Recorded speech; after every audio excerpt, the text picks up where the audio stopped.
8:32. And I wonder if we could, I'm Gail Carey, I'm sitting in for Ann Welsh. I'm a member at large, but I wonder if we could go around the room and people introduce themselves because we have some guests here today. Let's start to my left. John? John Carroll, Durham Agricultural Commission. Darrell Ford, Town Council. Sarah Callahan, Land Stewardship Coordinator. Rachel Gazowski from Parks and Recreation. Mirta Janos from Parks and Recreation. Marty Gorham, member at large. Okay. And our guests? Okay, yeah, I'm Heather Grant. I'm on the town council as well as the rep for the. Do we need to have there? That would be great. Yes. Thank you. Yeah. I'm Sally Tobias with the Housing Task Force, and Yeah. Yes, I'm Heather Grant. I'm on the town council as well as the rep on the housing task force. Michael Barron, Durham Town Planner. Okay, thank you. So the first item of business is to approve the meeting agenda. Yeah. Are there, is there a motion to approve the meeting agenda? So move. Okay. So shall we take a vote to approve the meeting agenda? All in favor? Okay. Opposed? Abstained? Okay. So approved. The next item is to approve the July meeting minutes. Is there a motion to approve the July meeting minutes? I'll make a motion to Thank you, approve the Marty. minutes. Yeah? Is there a second? Second, Mirta, thank you. Any discussion or changes or edits to the July meeting minutes? Nicely done, Marty. Yeah. Okay. So a vote to approve of the July meeting minutes. Show of hands? Okay. Any you. abstentions? Any I negative? abstain. I wasn't there. Okay, one abstention. Okay. So next up on the agenda is Discover Durham's Trails. Rachel? yeah, Yeah. thanks. So this is something that we started back in 2016. I'm pretty sure that was the date or the year that we started this, and it was a collaborative effort between Parks and Rec, the Conservation Commission, and at the time the Land Stewardship Committee, which was not as formalized as it is now. We met at the Works, but we came up with a series of trail walks per season, and it was basically just an effort to highlight the trails that we have here in town and what was happening on them. At that time, there was a lot of work being done. Thompson Forest, for example, there's a lot happening there. So just a way to get people out on the trails, educate them as to how to get there, what the trail's like, and what was happening out there. So we did that for a few years, but then COVID hit, and so things kind of took a pause. But we have kind of brought back the energy. Sarah and I have been chatting about it for a little while now, and it's something that Sarah and two members from the Conservation Commission have also been working hard to put all of this information together. So Roanne Robbins Yeah. and Aaron Hardy-Hale. Aaron Hardy-Hale, yes. I drew a blank there for a second. So Sarah and Aaron and Roanne really came up with the places to visit, and we have something scheduled for for September, October, and November. So we have a nice little flyer that's been created. It's on the Parks and Rec site now. We'll be distributing it around. It just kind of got finalized, but it's going to be highlighted at Farm Day. I've put everything online so folks can just let us know they're coming. They don't need to register, but it may help us to prepare, and also if people see that others are attending, they may want to come as well. And then I've put things onto our Facebook page as well and created an event for them. And so I just did that yesterday for September, and we already have 11 people that have said they're interested in attending. So that will be a good measure to see what the interest is and how many people roughly to expect. So, Yeah, and then if you have any... Well, no, just September is a walk at Long Marsh Preserve. Right. And the focus is fungus and beavers, because of all the beaver activity. I was going to say, who came up with the fun guys line? Aaron. that was fun. So she called, that's the title, Fun Guys. And so an introduction to mushrooms and beavers and at Long Marsh You Reserve. can pass these around so you can check out the flyer and see what's scheduled. And happy to, we'll print more of these out and post them around, but if anyone wants to take a stack, I think, was it Aaron that was gonna take some for Farm Day, or are you taking? some for Farm Day? I'm helping set up at Farm Day. Okay. But I don't think it matters. I have stuff for Farm Day too, so I don't think it matters. We are working on, I met with, I call us sewing, which is the Stewardship, Education, and Engagement Working Group. It's part of the Conservation Commission. So we're working, we kind of came up with a next month. Will these be put into the Friday updates? Yes, we can send them along for Wonderful. Friday updates as well. That's a Yeah, great, I was gonna say, if you have a suggestion of anywhere you'd like them to be sent or posted, please let us know, but we'll, you know, we have like a bulletin board at Jackson's Landing. We usually drop stuff at the library, some places downtown, but the bulletin boards around town are a little fewer these days, but, you know, social media has definitely been a good friend of ours, for sure, and we have about like 2,300 contacts through our Constant Contact through Parks and Rec, so it'll go out through that as well. nice. Send it to Friday updates. Great.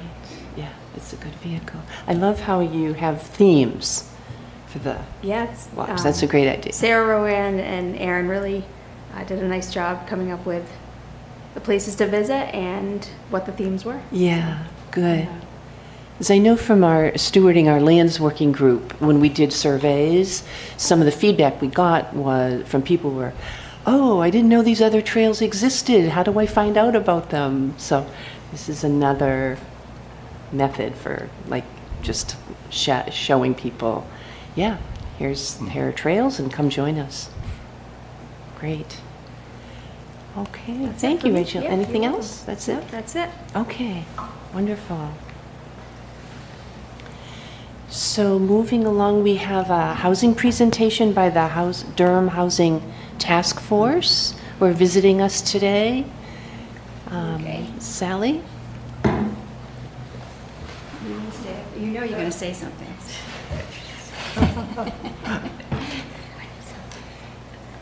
Hi, for those of you that don't know me, I'm Sally Tobias, and I am on the Durham Housing Task Force. She is also a former Durham Housing Task Force chair. It was either the second, anyways. Yeah, second one. And just a little background on the Durham Housing Task Force. When the Economic Development Committee was sunsetted back in, was it 2020, I believe? Yeah. We decided that maybe the best move forward for any economic development in the town of Durham was be housing. And it was becoming evident to many people at that point that housing was a concern. I discovered the need for housing when I went on council and I was involved with the Economic Development Committee. Al Howland and I were very much involved in the downtown, trying to get some revitalization done in the downtown. And along our way with all these seminars we went to and in conversations we had with grad students and people, we kept getting this housing issue. And so we started really looking into this need. And I mean, back in 16, we were 17, 18, we were realizing that Durham was missing something. And I think we all know what that is, that quantified as that missing middle housing, those apartments for normal people to live in, not a college student. They're not normal, they're just non-students. Non-students. Well, That doesn't make other people abnormal, anyway. Well, it doesn't make students abnormal. We all know you can't get an apartment. If you want to move into Durham and just check out the area, you're moving in for a new job and you just want to rent for a year, which is normal. We've all done that. You can't do that here. You would have to pick another area, Exeter or Dover, maybe Somersworth, Exeter. And that, even if you've got a job in Durham, that pretty much takes you away from living in Durham. You're probably may choose to stay where you're at in your community, in another community. So we created this housing task force. So that's who we are. Now we're here today. We need to talk to members of our community and find out what you think and what you feel and what your thoughts are. We're not here to convince you of anything or sell you anything. We're here to share some basic information that is known publicly to everyone, and to show you what we have in Durham, what is available and now, to show you some opportunities, and then to get your feedback from it. We chose the town committees and commissions because you're a captive audience, and instead of creating a Saturday afternoon where we try to get people to come here, we figured, well, we already have groups of citizens that meet in this room, and they are a wide array of different opinions and thoughts, and we figured if we could talk to you, you probably wouldn't come to a Saturday afternoon thing. We don't even see many of the people on committees and commissions at public hearings in the planning board. So we thought this would be a good way of hearing from you. So that's why we're here. I think that one of the important parts is, you know, it's not just having your hats on for the committee that you're in, but your own personal thoughts as well. You would have as feedback from also your role as part of this committee. So it's not just about this committee's goals, but your own personal thoughts and feedback. How you feel. That's what's Important. That's really what's important. So what is workforce housing? So workforce housing is housing which is designed to provide a broad range of living options that meets the needs of families and individuals that represent the majority of New Hampshire's diverse workforce. And workforce housing projects often include a variety of dwelling types suitable for households with different needs and income levels. New Hampshire Fair Share Housing Model. The state of New Hampshire went out to investigate what was happening in New Hampshire. They wanted to know what our housing situation was, and they created a fair share housing production model, which was created to assist the municipalities and the planning commissions in determining our present and future needs. When the Durham Housing Task Force hired RKG to do a report on the housing assessment for the town of Durham, they used some of this to examine Durham's particular need. Now, statewide, for 2020 to 2040, the state estimates that we will have an additional 74,437 new households added to the state of New Hampshire, with a need of 88,395. And those are divided up between renter and for sale household, individual homes. But that is the need that we are short statewide. Now, RKG took that information and kind of cut it down to what is Durham really looking at, and what we have added, what we have available, what we can do. And we're at about 455 units. It could be for sale for individual homes. It could be rental units. The state actually is saying rental units are the fastest, and if you talk to developers, they're the fastest and the most effective way of creating more housing, because it is units, places for people to actually live, which would create a more robust, normal market. Just for your information, the New Hampshire Realtors July report for housing in New Hampshire, and in July of 2024, the median sale price for an individual home was $530,000. That's the median right now. That is actually an increase from last year at this time. So, whereas homes are staying on the market a little longer, 2.2 months versus like half a month, they are still being sold for higher than they have in 2014 by quite a bit. and even from last year, and we actually still have fewer homes, but we're still short 10,000 homes compared to what we had available in 2014 on the market. So that's why we have such a high median price right now. Because it used to be like, what, 325 or something? Yeah, and it's like 530. All I know is it was really hard to find a home in 2014 as well, so. There wasn't a lot to choose from. Actually, Heather and I, we were all, the Rasmussens, the Grants, and the Tobiases all viewed the same house. In 2014. When we all moved here in 2014, I bought it, they didn't. It's kind of funny. Yeah, weird, anyway. Now, why should Durham respond to this situation? Well, Durham is a part of a larger community. We shop at Target, we shop at Home Depot, we are serviced by people that live all over the region. Durham residents rely on workers who live in a wide geographical area and often have long commutes. You might have somebody that works at Lowe's and they're traveling down from, Somersworth, or they're traveling down from Milford or Rochester or even further out. Durham is not affordable to many and offers few housing opportunities for those who want to live there. Pretty much, if you're not a college student, you have to buy or luckily find an accessory dwelling unit that you can rent. And home prices are high and often have multiple offers. Durham suffers from a lack of growth and a lack of diversity. I think we like to call ourselves a diverse community, but if you look around, we could use a more economically diverse group of people. Many residents in Durham feel that we have a moral responsibility to help alleviate the housing crisis. And I think this is actually a pretty important issue. Durham's master plan supports the creation of affordable housing from our 2015 master plan, our vision for 2025, which is just around the corner.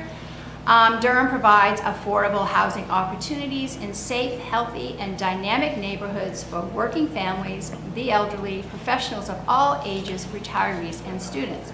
And I think with that just a few months away, we could all say that we are falling short of that goal for sure. Here are some demographic trends that were from the RKG report. These were taken, of course, from census data. This is the demographic trends by age from 2011 to 2021. Our 18 to 24-year-olds increased by 1,671, which is 19.7%. That is, we all see that was something that was most prominent to people once the student facilities came online. We had a lot of new students move to the area. The 25 to 34-year-olds increased by about 50, which was a 9.4%. That's probably your some grad students, maybe some postdocs that have moved in,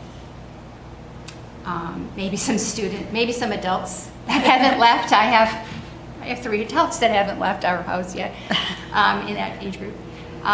35 to 44-year-olds, which is your childbearing age, decreased by 39, which is 4.9%, and 45 to 54-year-olds decreased by 649 or 47%. Those two numbers are actually concerning, since they are your child rearing ages, where you've got kids in the school district. The next one at 55 to 64 decreased by 208, which is 23%. Those could be your empty nesters. Your child has graduated and you've decided you don't want to live in your 4-bedroom home anymore, and so your only option is to leave and find something smaller elsewhere. It's also evident to many people that 65 and up increased by 295 or 31%. And that's probably higher now since this was taken. That probably has a lot to do with our Riverwoods development. And it also may be involved in just simply aging up. People are aging in Durham. We have a lot of overhoused individuals, older people that are still living in their larger homes. And that is concerning for people. As you get older and you're alone, for an 85-year-old person to be living alone in a house, it is concerning. Well, I think the other thing it shows is some people that want to leave also can't find Yeah. something that's smaller that's appropriate for them. So, I mean, everybody's lives are a little different in what their decisions are, but what we know is it also shows that the vibrancy of the community is also tied to the fact that, sort of that middle age groups that tend to be more out and about, eat out more, do things, is sort of declining in town. Yeah, we have a lot of very young people and a lot of very older people. It's that vibrancy in the middle that makes up, our most active people is disappearing. Do you know how these numbers compare statewide? They are, the state is, they are higher as far as like the decreases. Our decreases are higher than statewide. And the state is seeing more older people living. There is an expected increase, large increase of over 65 in the state of New Hampshire just from aging. May I ask a question? What about the school district, the number of students? So that 35 to 44 group is gone down, but has the students in the school district gone down by equal amount? On the slide. That's a whole different, they didn't have that. This is just demographic by age. Sure, but that would be, if the number of students in the school district is going up and that number is going down, why would that be happening? I think there was a presentation that was given by, and I can never remember his name. Jim Morris, the superintendent. The former retired, superintendent. that did go through a lot of the statistics. So we could find the date of that particular presentation and send it. But he had a whole discussion about the different age groups between the elementary school and the challenges up to the senior year of high school. We bring students in from Barrington. Barrington to fill the high school because it's had a declining enrollment. But from all of those different topics he brought up, and how when young people come into the school system at the elementary school, where they'll have peaks and valleys and how they shuffle things around. And it's really informative, but we don't have that data today. Yeah, this was just on the total demographics. We don't have the total school. But there is a very interesting presentation, two presentations on the school. One that was done at the Housing Task Force, one that was done at the Planning Board. There was a COVID bump for kindergartners, by the way, and that's what we're seeing this year. These are, this is looking at where are we going. At a top level. Yeah, and where are we, who lives here? And I think it would all eventually trickle down. How was that data collected for Durham? This was done, this was actually done, RKG used the census reports for this. Okay. Is that person 65 and up hiking the AT? Yeah, sorry, I thought, I had to find pictures. I was thinking about it. And when you go to the icons on the PowerPoint and you say 65, age 65 and up, they only gave me this. I know, it's Wow, funny, like, that's I turned tough. 65 this year, and she showed me this slide, I'm like, can you find something without a cane? It's a trekking pole? Yeah, we Right, should have right. had them with two poles. I like It's, yeah, Anyway, they're out to protect themselves against the bears on the walking trail. That's what they're using that for. Anyway, so this brings us to our zoning, and a lot of us that understand zoning a lot and are living in zoning all the time, get zoning, but it's amazing how many people really don't understand zoning and how much, why we have it and what it does and how it tells somebody what we can build and what we cannot build. Because people say, well, why don't you just do it? Well, you can't. Well, can I do this on my property? No, you can't. Well, why not? Because it's illegal to do that on your property. You need to move someplace else if you want to do that. So this is our map, and there's a bigger version over. You'll probably see it better over there. But this is just that. Now we're on to possibilities. So accessory dwelling units are a good option for people right now in the town of Durham. Attached accessory dwelling units are allowed by right in all residential areas in Durham. The requirement that we have is we have a size requirement, and there's a requirement of a door that can or not be locked between the units. I don't know why that exists. We were informed that it's actually it goes against fire code, but that's a question to ask. It's at the state, it's actually in the state docs saying that you have to have a door. So I don't know what up with that, but we are allowed that now. And we do have quite a few accessory dwelling units in Durham, and probably because of our history with college students, and people found it beneficial to add them along the way. We allow, now there is something called a detached ADU. We currently do not allow detached units that are not attached to the main house in Residence A and Residence B districts. We allow them in the rural district and Residence Coastal, but we don't allow them in RA and RB. These are, separate. If you have a detached garage, you could convert it to an ADU. You could build a new garage, or you could have a small cottage placed on a piece of land on your property, as long as it's falling within the setbacks. So we're wondering, should we allow detached in Residence A or Residence B, as long as it can fit on the property?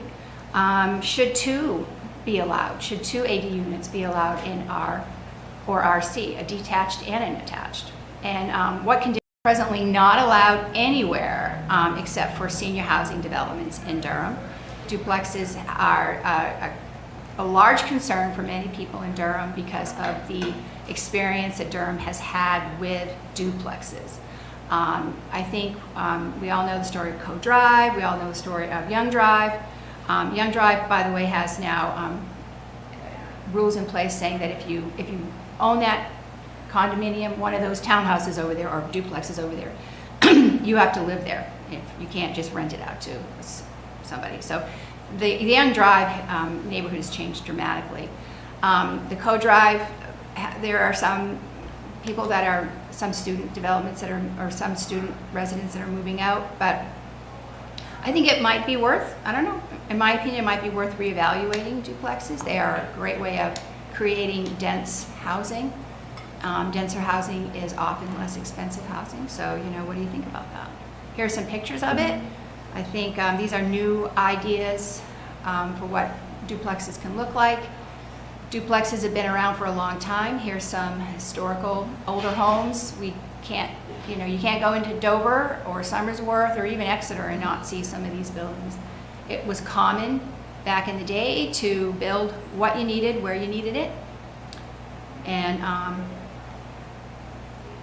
it's a good option. Cottage courts, this is something that's become more popular lately. These are very small units. The John Randolph and Maggie Randolph development off of in Dover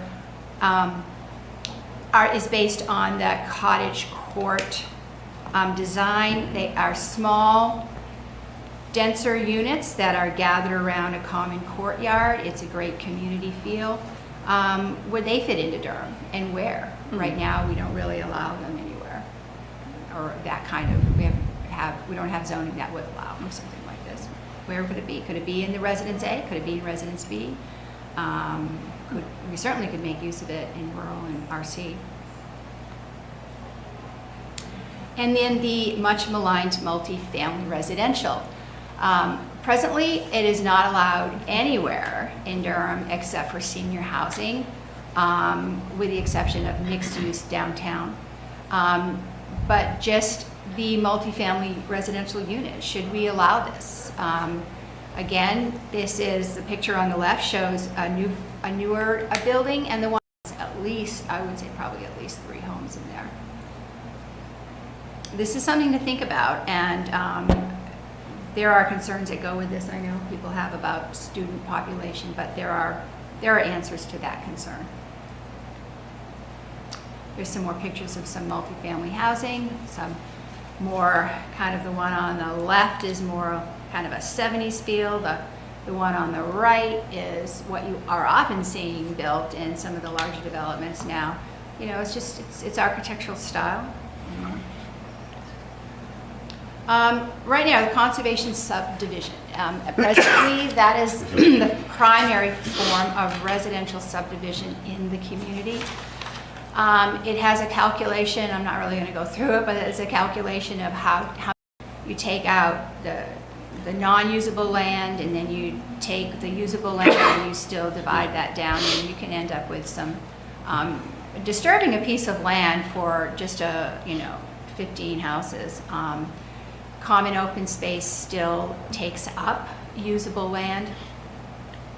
So perhaps something here, so perhaps we could really take a hard look at the density that we are allowing in conservation subdivisions. If you're going to develop, why not add a few more, or the different mix of homes to develop more units on the same amount of property.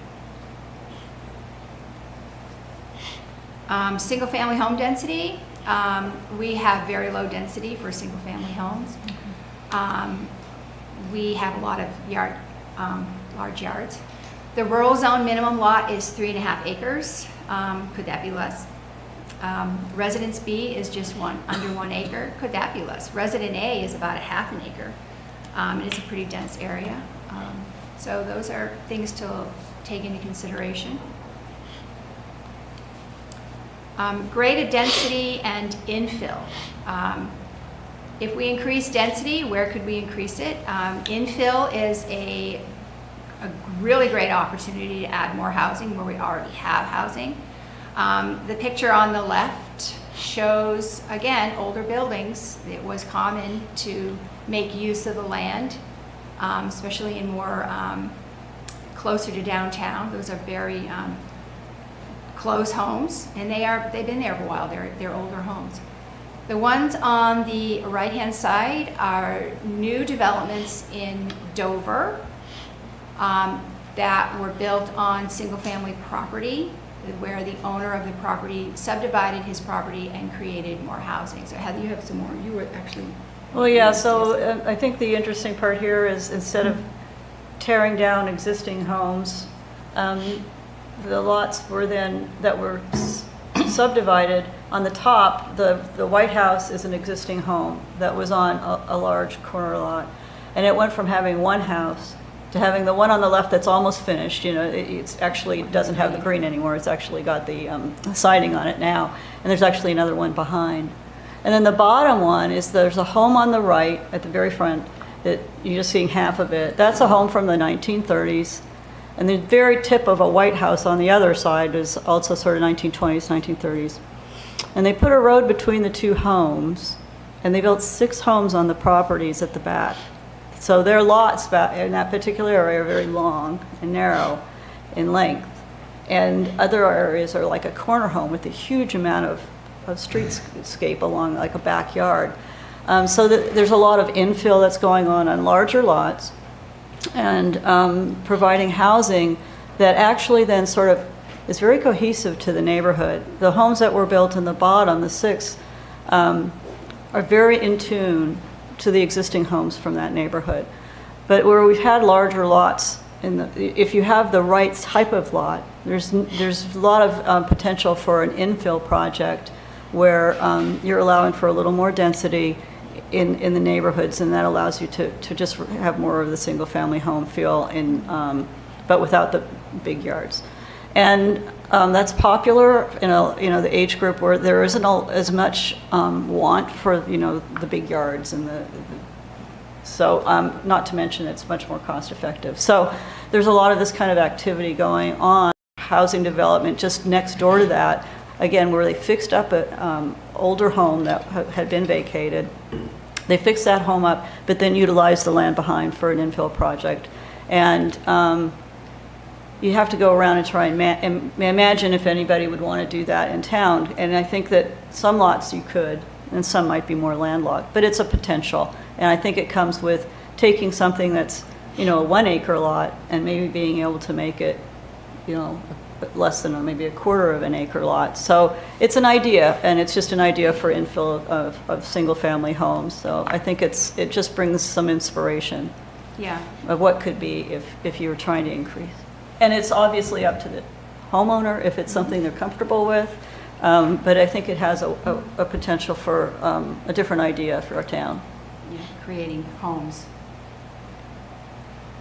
And in the Central Business District, we added this slide just recently because we all know a lot of people would like to see more housing in the Central Business District. Of course, Durham has some challenges in that, a lot of challenges, I think more than people realize. But right now, senior housing multi-unit is allowed by conditional use, and mixed use with residential is allowed by conditional use. Conditional use, but it is that area is something, as a place where many people have said, that's where it should be. It's walkable to all the facilities that people would need. Presently, all of our multi-unit facilities in the downtown are student-focused. They were purpose-built for students. They weren't just multi-unit they built and decided, oh, a bunch of students live there. No, they were purpose-built to house students. That was the business model that the developers from the beginning were focused on. When the ones that we have now were built, Durham had very high density, and it made that possible. We have since then changed that density. We've actually amended that density to try to make it a little bit more dense, and we still haven't had any interest in any more building downtown. And then with that, I think everybody realizes that our downtown has business challenges. Most residents say there's nothing downtown for me. They've been saying that for years. I would have to agree. It's a nice place to walk. You get ice cream, go for dinner, but you go to dinner other places because there's not a lot of choices. And that is something that's a concern. What is our downtown? What is it going to look like?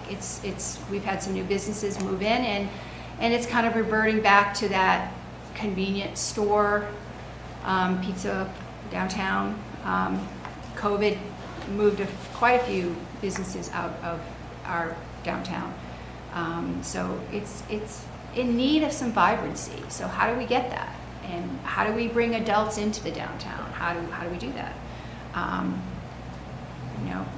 The Housing Task Force has decided to kind of take a strong look at that. How do we deal with that downtown? So it'll be interesting to hear your opinion.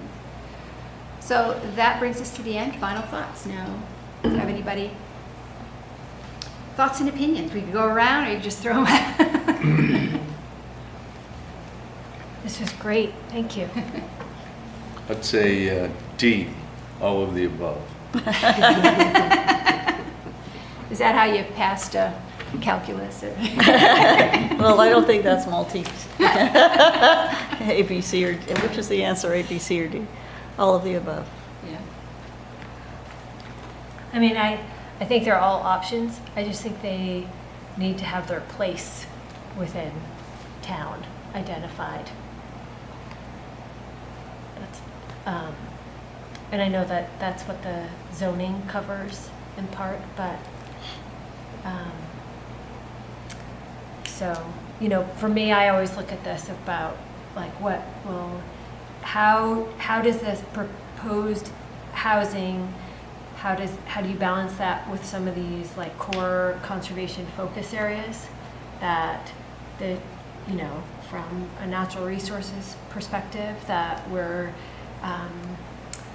that provide all of these services to people in town, from clean drinking water to places to hike, for wildlife, like making sure that any of these updates make sure they're getting looked at in context with where they're going, so that we minimize those impacts. And I think most people have been agreeing with that.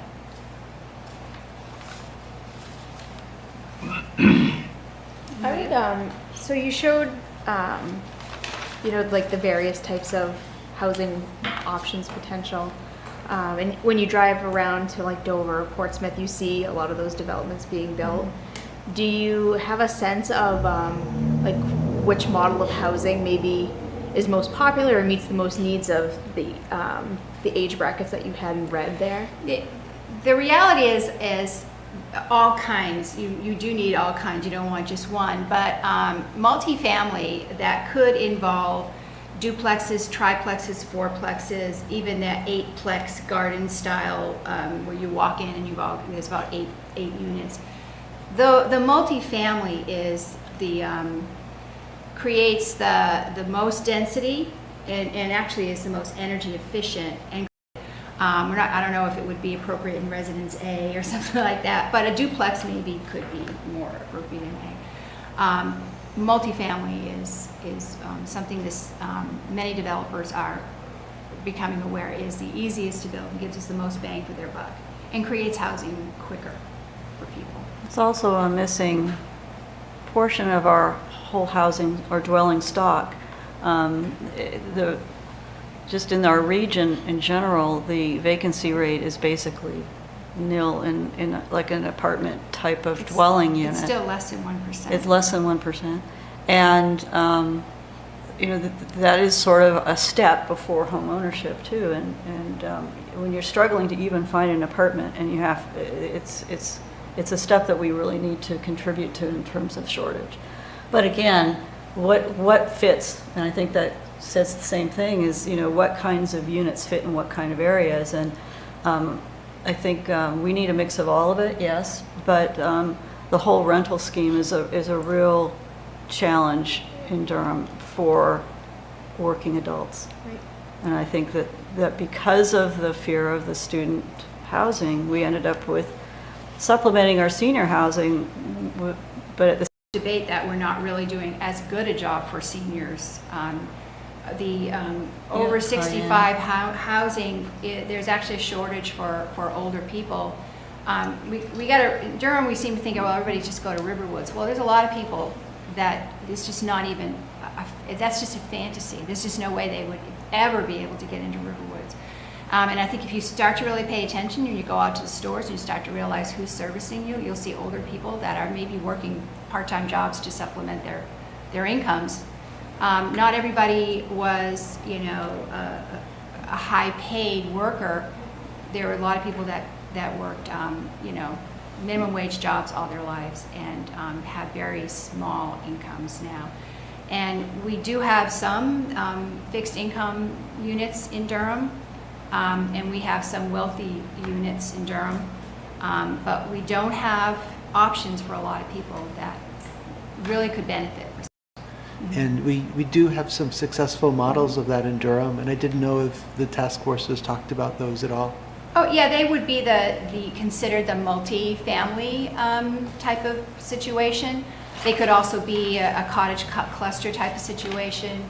The condos are a great option to purchase, and they certainly are a much denser unit than a single family home, but they provide that first step purchase. It's usually oftentimes a little bit less expensive.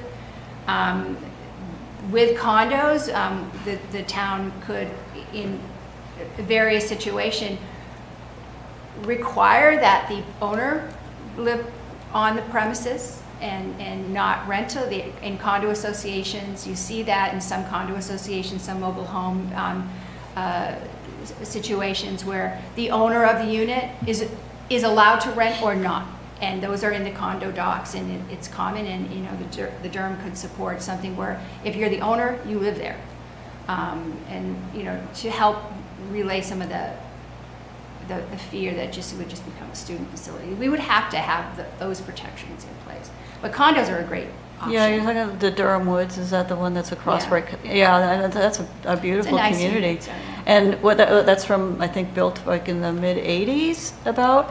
And Yeah. Very nice units. why aren't there more of those? Because we can't build them in And our they're current their- zoning. Yeah, So yeah, when we looked at some of those things, it's townhomes, condos, small cottage clusters, just regular single-family homes, maybe on the smaller lots rather than a half an acre or an acre lot. All of that to me is in the mix, and Yeah. we just, obviously it depends on what somebody wants to do with their land, But we also have to give them their options, and right now we don't give people very many options. We don't really allow them to build it. But yes, I think that's a lovely community. It's a good example of a fairly dense, I mean, it's got an awful lot of open land, maybe not segregated more in the conservation area that we've come up with, you know, in the recent past. So, yes, yeah, conservation subdivisions are a little bit more of offsetting that rather than winding green throughout. And I think a mix of both makes a really nice community. You could create a mix of both, yeah. Yeah. I mean, I feel like some of this is really, it's very much financially driven by the builders, right? So I look at some of what's happened in Newmarket, which is where I lived, and I started in a duplex. My husband and I owned a duplex and lived in half and rented the other half out, and that's how we were able to afford our first home. And so I think they, you know, for me, that's a very valid option for a family, a starter family, looking for an affordable place to purchase. But many of, or some of the developments I see happening there, they are as much, even though you're getting this density, you're also seeing $800,000 homes that are being built on, you know, 1/10 of an acre, right? So, and some of that is because that's where the money is, that's where people are making the money. So it's less about, to me, some of it is not about what you're allowing in town, it's just how do you get homes that, you can have a cottage style, because I've seen those, and you still end up with $1 million home on it.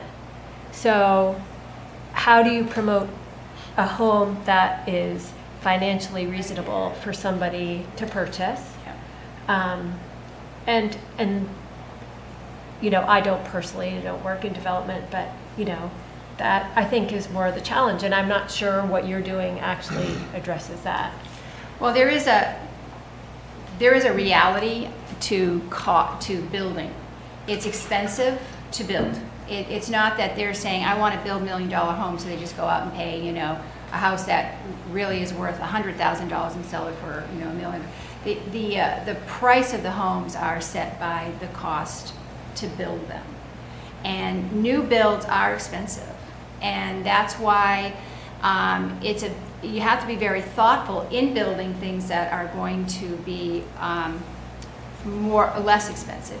And I would agree, there are many new homes that are being built now that are $1 million homes. I mean, if you look at some new builds in Exeter, they're $1.5 million for a 4-bedroom home. On a small piece of land, it's 1.5. But I think there are also some of those Yeah. builders are targeting their specific audience, Yeah, right? that's They're right, going yeah, for the yeah. high end. Yeah, that's right. And so some of it has to be the builders that are actually Yeah. out there interested in contributing. And I think that there are builders out there that are working to build with the density homes that are affordable. Well- But you're right, I mean, especially in desirable areas, there hasn't been a lot of incentive to do that, right? There's the supply and demand, and there's that group of people, the higher end people, are also struggling to find homes.